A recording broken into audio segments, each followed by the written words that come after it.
வெற்றிவேல் முருகனுக்கு அரோகரா. முருகன் எப்போவுமே நம்ம கூட இருக்கிறதுக்கு நம்ம 2 விஷயம் பண்ணணும். ஒன்று, நம்ம முருகரை நம்பணும்.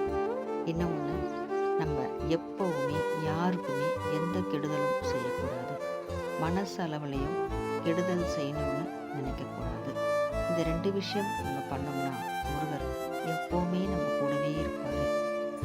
முருகர் இருக்கும்போது நாள்கள் தான் என்ன செய்யும், நவக்கோள்கள் தான் என்ன செய்யும்.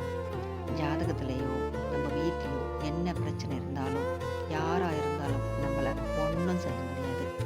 ஒரு அம்மா தன் குழந்தைய எப்படி பார்த்துப்பாங்களோ, தன் குழந்தைக்கு என்ன தேவையோ அந்த அம்மாவுக்கு தெரியும். அதுபோல் ஒரு குழந்தையை போல நம்மளை முருகர் பார்த்துப்பார். நமக்கு என்ன தேவையோ அது எல்லாமே அவரே செஞ்சிருவார். முருகர்கிட்ட நம்ம இது வேணும் அது வேணும் கேட்கவே வேண்டாம். நம்மளுக்கு என்ன வேணும்னு அவருக்கே